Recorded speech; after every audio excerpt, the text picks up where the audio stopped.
Alors c'est parti, on va découvrir nos premières balises, mais il nous faut un endroit où coder. Il nous faut un éditeur de texte.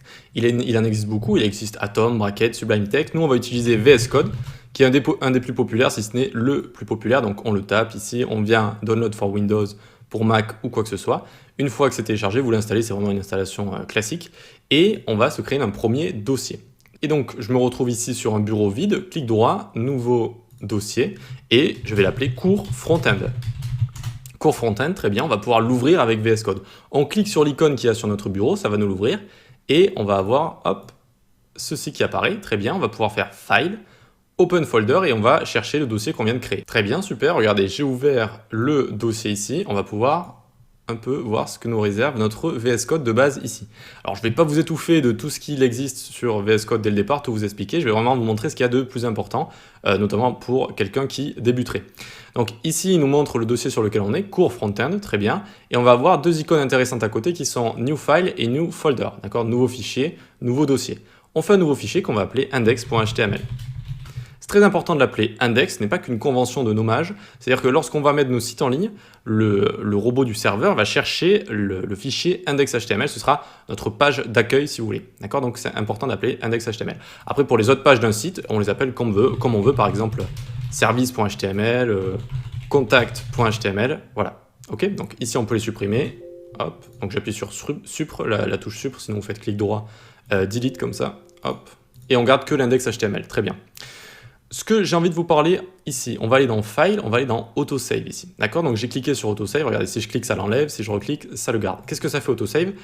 Eh bien, si j'écris comme ça va enregistrer de base, ça va enregistrer toutes les, je ne sais pas, 0,2 secondes dès que j'arrête de coder. C'est très pratique parce que de base, eh bien, on devait juste faire des CTRL-S ou enregistrer notre fichier comme ça, et c'était assez embêtant, d'accord? Ici, ça va l'enregistrer tout seul. Donc on va revenir dessus, vous inquiétez pas. Juste encore là, on a une extension, on clique. Enfin, on a une liste d'extensions qu'on va pouvoir installer. Et donc là, on cherche parmi les extensions. Elles sont toutes gratuites. En fait, c'est des outils qui vont nous aider à coder. C'est vraiment assez sympa. Ici, on va taper Live Server. Live Server, tac, on tombe sur ceci, Live Server. Ici, moi, je l'ai déjà installé, mais normalement, si vous ne l'avez pas installé, il y a écrit ici Install. Donc, hop, vous allez l'installer.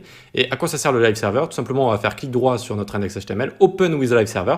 Ça va nous l'ouvrir sur un navigateur et on va pouvoir voir notre page web qu'on est en train de coder en temps réel. C'est vraiment très pratique, notamment couplé à l'autosave. Tout ce qu'on écrit, en fait, ça va s'enregistrer tout seul et ça va se montrer automatiquement sur un serveur. Voilà. Donc, on va revenir dessus juste après, vous inquiétez pas. Juste ici, on va créer notre première balise, c'est parti. On va créer une balise P pour paragraphe. Donc ici, chevron vers la gauche, P pour paragraphe, chevron vers la droite, et vous voyez que ça le ferme tout seul.